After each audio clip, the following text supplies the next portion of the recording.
Hello everyone, welcome to our channel Comentarios y Respuestas TJ. I hope you are all doing well. In this video, we will prepare for the study of the book, Complete Testimony, for the week of June 2nd to 8th. This week, we will study chapter 27, paragraphs 10 to 18. Let's begin.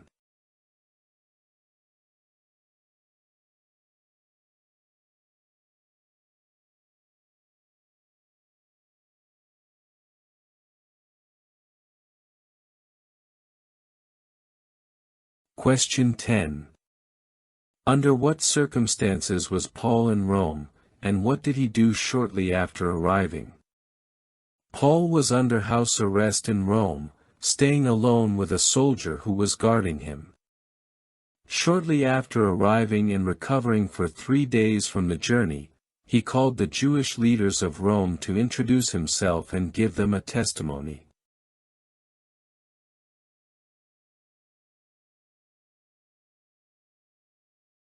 Additional comments. The passage highlights how, despite being under arrest, Paul continued his mission to preach and bear witness, showing that external circumstances did not limit his commitment. As Acts 28:17 says, he spoke to them openly and boldly, demonstrating his courage and conviction. Paul's action of calling the chief Jews reflects his respect for his people and his desire to dialogue before extending his message to others. This underscores the importance of personal testimony and openness to dialogue, as seen in Acts 28:22, where some listened with attention.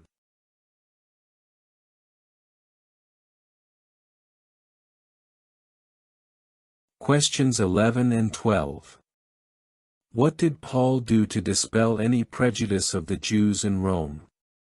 To dispel prejudice, Paul addressed the Jews as brothers, and explained that he had done nothing against his people or their customs. He clarified that his appeal to Caesar was not against them or their nation, but a necessary legal action.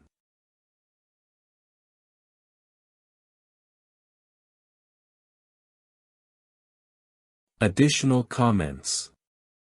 By calling the Jews brothers, Paul seeks to establish empathy and a common bond, showing respect and unity.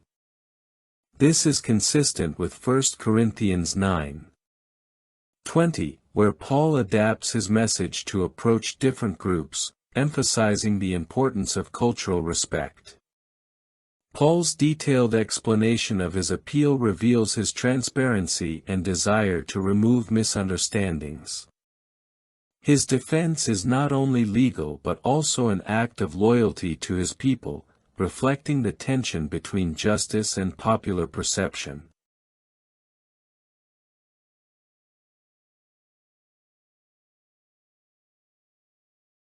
Questions 13 and 14.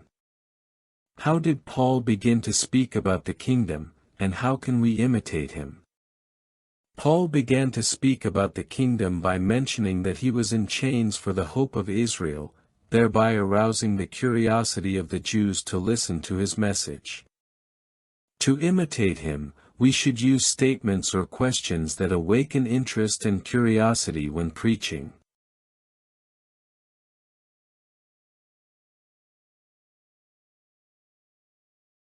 Additional comments.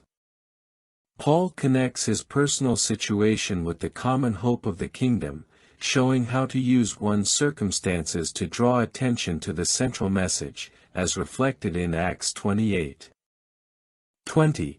This emphasizes the effectiveness of an authentic testimony that links experience with faith. The invitation to use tools and publications to improve preaching highlights the importance of preparation and study to communicate effectively, just as Paul relied on knowledge of the Scriptures. In Acts 28:22, the interest of the Jews shows that the method of awakening curiosity is effective and necessary.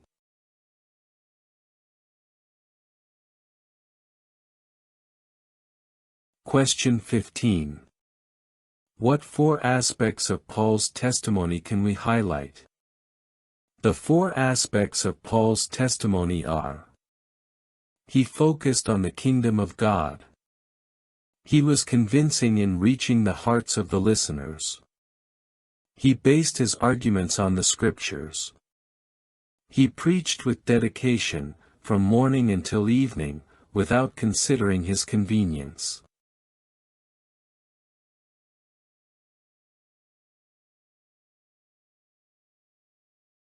Additional comments.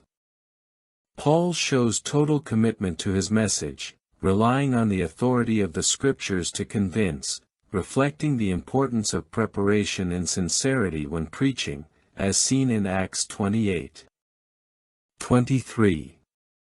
The fact that some believed and others did not, and that discussions arose, indicates that the truth can cause division but also provokes reflection.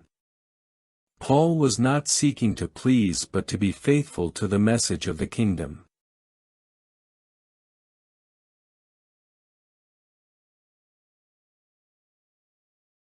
Questions 16 to 18. Why was Paul not surprised by the reaction of the Jews in Rome? How should we feel when people reject our message?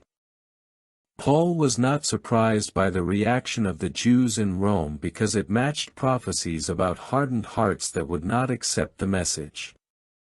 Like Paul, we should not be offended by rejection but rejoice when someone accepts the message.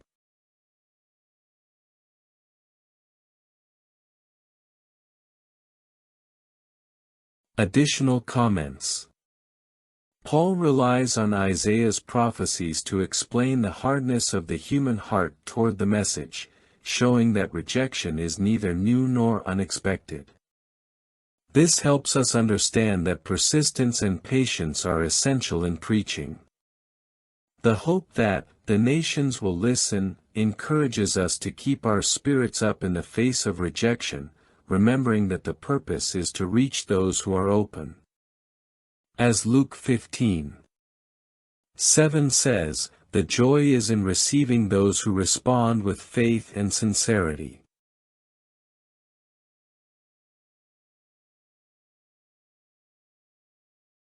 Well, those have been the practical answers for this week's congregation book study. I hope they are very helpful to you, my dear brothers and sisters. I send you a big hug, and may Jehovah bless and protect you always.